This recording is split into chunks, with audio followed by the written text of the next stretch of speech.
Bonjour tout le monde, hein. Bonsoir, écoute attendez, mais moi béni le nom du Seigneur, moi merci de grâce pour l'opportunité que nous avons pour avec vous pour cette semaine de conférence à l'église Belle-Victor. Moi, je tiens à remercier Madame Pasteur Sitout pour toute démarche qu'elle a fait, de contacter moi pour faire toute coordination pour ça qui est possible. Je remercie aussi le corps pastoral parce que nous connaissons que le corps pastoral évacue cette décision. Nous saluons les membres de l'église qui ont écouté nous à travers les réseaux sociaux et tous les internautes quelconques qui ont écouté. Que le Seigneur fasse que le moment ça ne va passer à ce moment de riche bénédiction. Comme vous connaissez, c'est une semaine de conférence sur la famille et après-midi, la petite conférence que je vais vous présenter, c'est la loi de l'évangélisation à travers les réseaux sociaux. La loi de l'évangélisation à travers les réseaux sociaux. Donc nous parlons qui ça vous entendez par réseaux sociaux. Nous parlons aussi qui ça entend par loi de l'évangélisation. En troisième partie, nous parlons pourquoi utiliser les réseaux sociaux pour l'évangélisation. Et finalement, en quatrième partie, comment utiliser les réseaux sociaux pour l'évangélisation. Donc, 4 parties que nous parlons. Donc, la première partie, c'est qui sont les réseaux sociaux. Les réseaux sociaux, c'est un domaine de technologie qui est récent comparativement aux réseaux traditionnels. Réseaux sociaux, c'est un service de télécommunication qui permet de regrouper plusieurs mondes. Et comme ça, regrouper et puis nous avons fait des échanges d'informations sur un sujet quelconque ou un sujet particulier. Avant les réseaux sociaux, sur Internet, vous avez gagné les forums, vous avez gagné les chats, vous avez gagné les discussions, c'est comme ça qu'il a commencé. Et puis, boum, vous venez joindre Facebook, vous venez joindre Instagram, vous venez joindre WhatsApp, LinkedIn, Snapchat, comme ça, en pile le système qui offre le même service, permet un groupe de monde regrouper et comme ça, il a fait des échanges d'informations entre eux-mêmes. Et les réseaux sociaux permettent pour nous faire des échanges sur n'importe quel sujet. Et une étude qui a été faite en 2018, il montre que Facebook, c'est une qui pique au réseau social là, il gagne à peu près 2,1 milliards d'individus. Actuellement, dans le monde, nous sommes 7 milliards. Donc, Facebook a à peu près le tiers du genre humain qui est connecté dans le réseau. Nous 7 milliards, Facebook pour compter, il gagne 2,1 milliards. YouTube, il gagne 1,5 milliard de monde qui est connecté. WhatsApp gagne 1,3 milliard. Messenger 1,3 milliard. Donc, vous imaginez combien, quelle puissance réseau, parce qu'il y a pile de monde qui est connecté. Donc, il y a une force. Les réseaux sociaux, ils sont venus après les réseaux traditionnels, réseaux de radio et de télévision. Si la font une étude comparative avec les réseaux traditionnels, après on réseau de télévision, de radio-télévision, il y a une couverture géographique limitée. Nous, même dans la communauté protestante, par exemple, nous connaissons la radio Lumière, 47.7 à Port-au-Prince. Donc, dans toute zone métropolitaine, et ou les Carrefour, Pétionville, ou 47.7 ou sur Radio Lumière. Mais si vous allez dans le sud, vous arrivez à l'organe, vous avez perdu Radio Lumière. Donc, les couvertures limitées.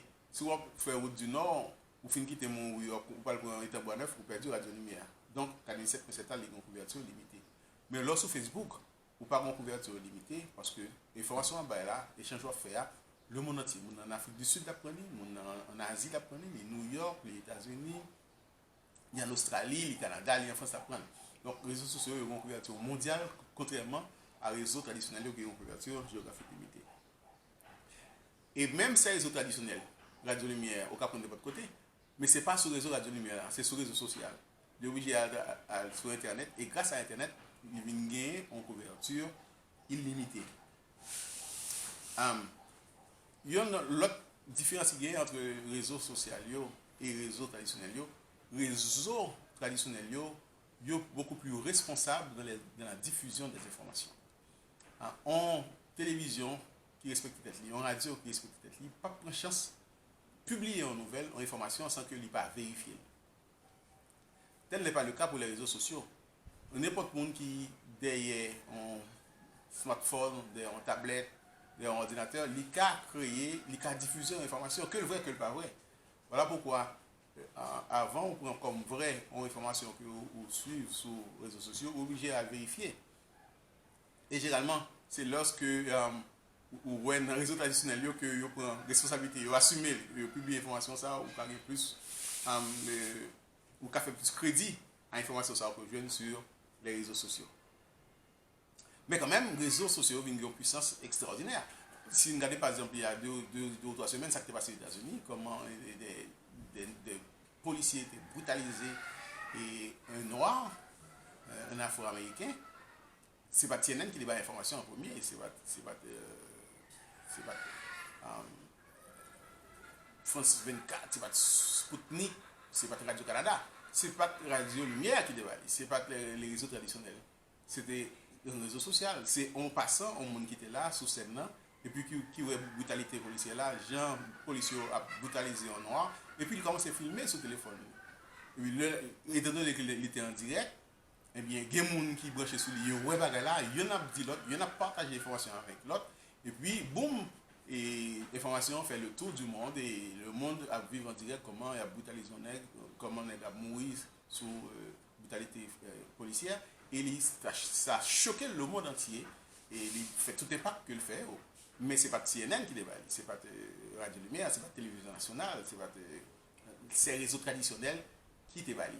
Donc, ouais, puissance des réseaux sociaux parce que il y a une information instantanée et il y a une couverture mondiale, c'est-à-dire n'importe qui dans le monde qui a branché sans problème, sans qu'on va obligé d'abonner et payer ou bien une grande installation pour voir CNN et 124, etc. Donc, les réseaux sociaux, ils ont une puissance extraordinaire. Donc, ils ont touché toutes les familles. Toutes les familles, parce que en télécommunication, les statistiques que nous gagnons dit qu'il y a 7 milliards de téléphones. Il y a 7 milliards d'individus, il y a 7 milliards de téléphones. Autrement dit, en moyenne, vous avez un téléphone par habitant dans le monde. Donc, au moins, bon, ils sont statistiques, elles sont moyennes. Mais ça veut dire, en gros, toutes les familles, au monde, ils ont un téléphone. Donc, avec ça, toutes les familles sont connectées. Il y a plus de familles qui sont connectées. Donc, les réseaux sociaux, là, les grosses puissances extraordinaires que nous ne pouvons pas ignorer. Et puis, les réseaux sociaux aussi ont échappé à la censure. Donc, on est dans la géopolitique, il y a des pays qui passent avec le pays. Donc, tel réseau traditionnel de tel pays, l'autre pays qui passe maintenant, qui doit parler, télévision ça, mais radio ça, rentrer la caille, il va empêcher. Donc, il y a fait censure. Mais sur les réseaux sociaux, il est plus difficile. Ça ne veut pas dire qu'il ne pas faire du tout. Mais il est beaucoup plus difficile pour bloquer l'information qui circule sur les réseaux sociaux. Il est beaucoup plus facile pour bloquer une information sur un réseau traditionnel, de radio et de télévision, que pour bloquer une information qui circule sur les réseaux sociaux.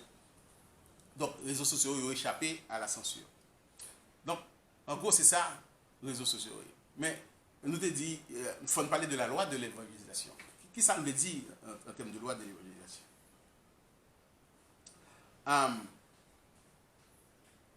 Tout chrétien évangélique, il connaît la grande commission. Qu'est-ce que c'est que la grande commission? Matthieu 28, verset 19. Avant que Jésus-Christ ait quitté terre, il était bas l'église, collectivement et individuellement en grande responsabilité. Que la grande commission, puis ça dit, allez, faites de toutes les nations des disciples, les baptisant au nom du Père, du Fils et du Saint-Esprit, et enseignez-leur à observer tout ce que je vous ai prescrit, et voici je suis avec vous tous les jours jusqu'à la fin du monde. Texte ça, théologien, il est la grande commission. Ça veut dire Jésus-Christ, le maître de l'Église, les responsabilités, chaque chrétien, il dit où, il demande nous pour nous faire des disciples. Pas faire des convertis. Hein. Il y a une différence entre faire un disciple et faire un converti. Faire un converti, c'est un monde qui vient de l'église, et puis il entend des messages, il accepte des messages, il est un converti. Mais le pas un disciple. Un disciple, c'est un monde qui pénétrait la parole, qui pénétrait les Écritures, qui enraciné dans la parole de Dieu. C'est là ça le disciple. Donc Jésus-Christ parle de monde faire mon converti parce que mon cas venir l'église converti certes, mais il peut transformer, mon continuer à commettre même action et action malhonnête, action répréhensible, il y a toujours volé, adultère, violence, etc. Et dans le droit de là, il y a monde converti, mais il peut qu'on disciple. Disciples sont l'autre niveau. Disciples sont un monde qui pénétré par la parole de son maître et qui vivent comme son maître. Le disciple accompli est comme son maître. Donc, c'est ça Jésus-Christ demande. Il va de nous faire nous convertir seulement. Il m'a demandé de faire des disciples, donc des mondes qui fondés, qui enracinés dans la parole. C'est la grande commission. Donc, chaque chrétien évangélique a cette responsabilité pour annoncer l'évangile. L'évangile, c'est quoi? Mais l'évangile, c'est assez simple. L'évangile, c'est faire tout le monde connaît que l'homme naturel, les pécheurs, pas des gens qui va pécher. Et en tant que pécheur, le salaire du péché, c'est la mort. Nous méritons la mort physique et la mort spirituelle. La mort physique, c'est lorsque souffle aller, nous venons tourner cadavre et enterrer nous. La mort spirituelle est beaucoup plus grave. C'est la séparation éternelle avec Dieu. Tout le monde qui fait sur la terre, eh bien, il fait comme pécheur. C'est une fatalité. Mais Jésus-Christ a une alternative. Jésus-Christ est payé la dette que nous le péché que nous t'ai contacté à travers nos premiers parents. Jésus-Christ paye le prix pour nous à la croix. Il mourit parce que le salaire du péché, c'est la mort. Jésus-Christ est mort pour payer notre salut. Donc, qu'on y a, un monde qui voulait sauver, un monde qui regrette péché, il suffit que pour croire dans le sacrifice de Jésus-Christ. Et puis pour confesser péché, et puis une fois, ça fait par la foi, Jésus-Christ pardonne les péchés, et le monde allait venir réconcilier avec Dieu. Et c'est ça le salut. Et maintenant, la vivre en vie de sainteté, il est sauvé, il a le salut. Voici le message de l'évangile. Chaque chrétien, il doit en mesure pour communiquer à son prochain ce message de l'évangile. Allez, faites de toute relation des disciples pour les gens qui veulent sauver, pour les gens qui veulent réconcilier avec mon Dieu, pour faire connaître que il y a une façon simple pour réconcilier avec mon Dieu en croyant au sacrifice de Jésus. Maintenant, comment on va faire matching? Pourquoi utiliser les réseaux sociaux? La nature a horreur du vide. Nous sommes la puissance des réseaux sociaux. Par exemple, nous avons parlé d'événements qui passent aux États-Unis, comment le monde entier est au courant. Eh bien, en tel espace, il y a le cyberespace, en tel espace aussi puissant, en pile, 2,1 milliard de monde sur Facebook, 1,5 milliard de monde sur YouTube, son grand espace lié. Eh bien, ça a une importance espace. Donc, l'espace, ça le mal a peut-être tentaculé. Donc, on parle en pile mal, c'est-à-dire des choses contraires à la morale, des choses contraires à la pureté, des choses contraires aux valeurs chrétiennes qui circulent sur les réseaux sociaux. On a vu une pile violence. On a vu une magie sur les réseaux sociaux. On a vu une pédophilie. Les adultes qui ont détourné un petit monde. On a vu une pornographie. Des choses qui sont contraires à la morale sur les réseaux sociaux. Donc, en pile image qui a circulé. Et il a pénétré dans les familles. Parmi elles, nous avons dit que moyenne, c'est un téléphone par habitant. Il y a 7 milliards d'individus, il y a 7 milliards de téléphones. Donc, en moyenne, chaque monde a un téléphone. Donc, mauvaise image, mauvaise information, il a tombé sur le téléphone petit tout. Il a tombé sur le téléphone. Et quel que soit l'âge, donc c'est grave. Dans les médias traditionnels, les parents ont plus grand contrôle sur le contenu, ça nous a regardé. Parce que la télévision, généralement, c'était des télévisions communautaires, des télévisions dans le salon, et puis, parents là, donc parents qui ont filtré, parents qui ont dit tel programme pas pour vous, tel programme pour telle heure il faut aller coucher, et pas regarder la télévision encore. Donc, bon, certains contrôles par dans les médias traditionnels.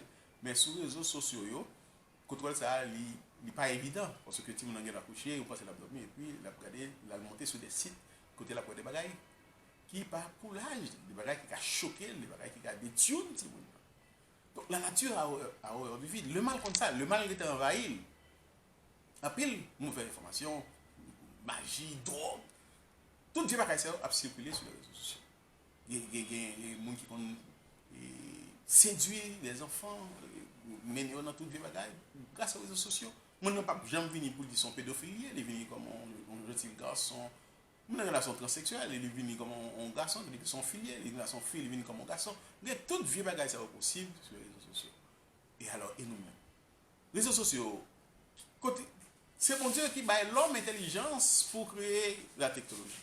Parce que l'homme a été créé à l'image et à la ressemblance de Dieu. C'est parce que l'homme créé à l'image et à la ressemblance de Dieu qui fait que il a fait invention. Donc, le fait que l'homme ait inventé ce système, c'est une application de possibilité ça que mon Dieu te bali. Parce que mon Dieu crée l'homme pour le reproduire ça mon Dieu a fait pour le créer tout. Donc, le cyberespace, création de l'homme, eh bien, c'est grâce à mon Dieu qui débat nous la capacité de faire ces choses.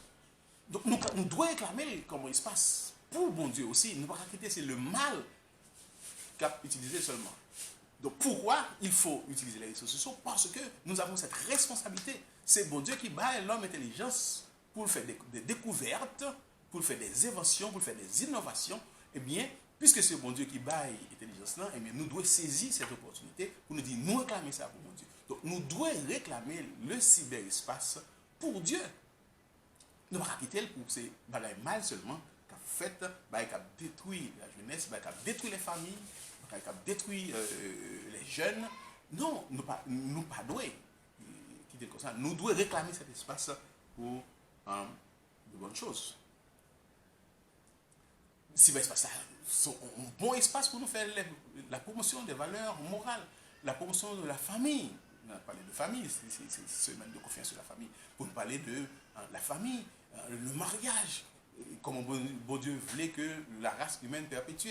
Contrairement aux animaux, si vous regardez le 6e jour de la création, bon, depuis le 5e jour, bon Dieu a créé les animaux. Il n'a pas institué le mariage pour eux, bon Dieu crée au mâle et femelle, et bon Dieu bénit, il dit, multiplier. Mais pour l'homme, bon Dieu crée un cadre. Bon Dieu fait l'homme dormir, il fait une création, il prend en compte, il fait Ève, et puis il fait Ève une Adam, et Adam reconnaître cette fois-ci, voici celle qui est os de mes os et chair de ma chair. Et bon Dieu bénit, l'homme quittera son père et sa mère et s'attachera à sa femme, les deux deviendront une seule chair. C'est l'institutionnalisation du mariage, l'institutionnalisation de la famille.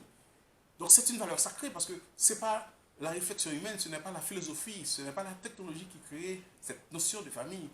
Cette notion de famille, il vient directement de Dieu, donc l'immoral.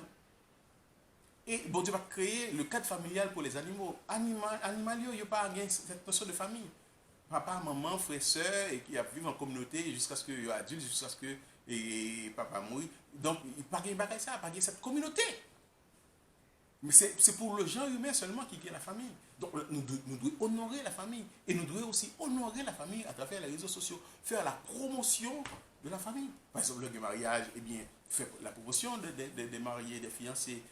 Et publier sur les réseaux sociaux photos, mariage. Donc, utiliser le cyberespace pour nous faire la promotion des valeurs.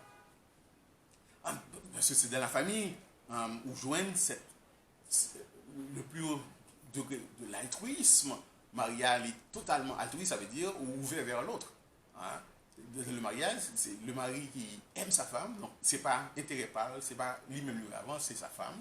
Et inversement, femme non n'est pas peut-être livrée avant, c'est son mari. Donc c'est l'altruisme à son plus haut niveau. Donc deux mondes ça va mettre ensemble, ils jusqu'à ce que la mort les sépare. Et c'est dans ce cadre de la famille que Timounio fait. Et Timounio pour nous transmettre les valeurs spirituelles, intellectuelles et morales. Donc c'est un bel bagaille. La famille, eh bien, nous devons utiliser les réseaux sociaux. Et nous féliciter, Madame Setou par exemple, nous, en période Covid-19, l'Église n'est pas réunie. Si l'Église est réunie, ou tu as problème en physique, comme on fait lire, ou tu as problème des prédicateurs, des conférenciers, tu as venu, ou tu as problème, ou tu as pas la main. Mais à cause de Covid-19, nous pas qu'à faire, eh bien, on doit inspirer Madame Setou pour que utiliser les réseaux sociaux pour que conférence à venir nous quand même. Donc, c'est une bonne utilisation. Voilà comment on peut utiliser les réseaux sociaux à de bonnes fins pour faire la promotion des valeurs chrétiennes. Donc, l'Église, il n'est pas qu'à réunir, il est obligé d'utiliser les réseaux sociaux. Par exemple, l'Église, il fait culte sur Facebook, il fait sur YouTube. Hein? Donc, c'est une bonne chose. Il faut que l'Église, et l'Église en retard en fait, nous en retard, et nous sommes tellement habitués avec une méthode traditionnelle, présentielle, réunir ensemble, les méga-churches, les grandes églises, nous pas tellement prêter attention aux réseaux sociaux. Donc, c'est très peu d'églises qui devront utiliser les réseaux sociaux. Mais qu'on y a une situation obligée nous pour nous utiliser les réseaux sociaux en majorité, c'est ça la fait. Donc, et utiliser le cyberespace pour évangéliser, pour nous transmettre les valeurs spirituelles et morales, pour ne pas quitter le vide, pour ne pas quitter que c'est les choses négatives seulement, les valeurs immorales, qui contre la parole de Dieu, qui contre la pudeur, qui contre la justice, la paix, le respect de la vie, eh bien, nous va faire pour nous quitter que ces valeurs négatives seulement diffusées à travers les réseaux sociaux. Finalement, quatrième point, comment utiliser les réseaux sociaux pour évangéliser? Belle question. Comment utiliser les réseaux sociaux pour évangéliser? Eh bien, plusieurs bagages nous avons fait. Nous avons publié les versets bibliques. Rempli le site. Eh bien, chaque matin, on a un monde qui lit un verset et qui poste pour que l'autre monde, eh bien, lit.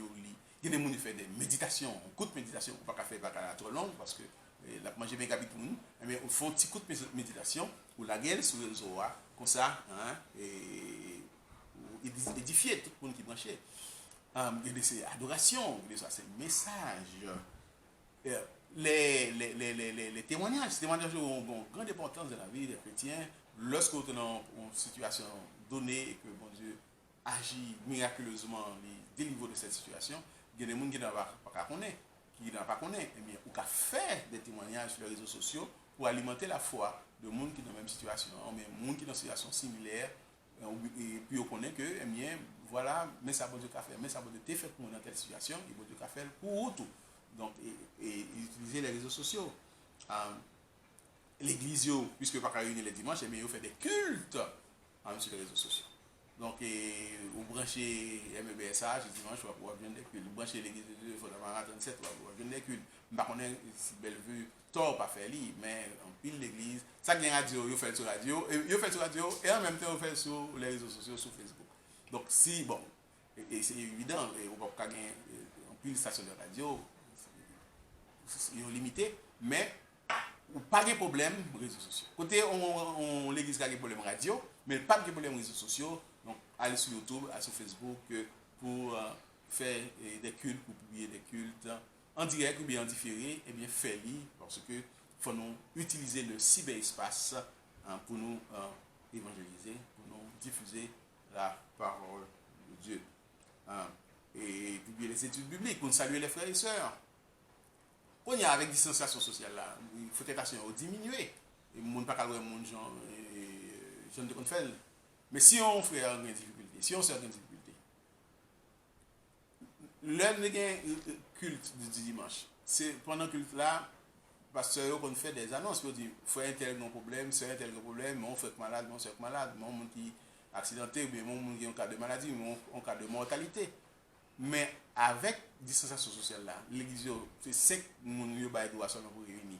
Donc ça veut dire, si on a une difficulté dans l'église, si on a un monde qui mourit, c'est les réseaux sociaux pour délivrer. C'est les réseaux sociaux pour nous utiliser pour faire l'autre pour l'église à connaître que tel frère, telle famille qui est affectée. Donc, ouais, dans pile utilité, dans pile bagage nous avons fait avec les réseaux sociaux. Partager les informations. Blagues tout, des blagues qui morales, qui va choquer la morale chrétienne, et même on va utiliser les réseaux sociaux tout pour transmettre ces choses, pour détendre le monde, parce que va tout le temps pour être concentré, et se détendre aussi, est bon pour la santé, est bon pour le corps. Et un qui est très important, les réseaux sociaux font nous à archivage des informations produites. Tout culte qui est fait sur online, toute étude publique qui est faite online, nous pas fait pour nous perdre. Parce que dans 10 ans, dans 20 ans, nous avons qui situation qui pas gagner. Mais nous avons besoin de connaître qui ça t'a passé en 2000,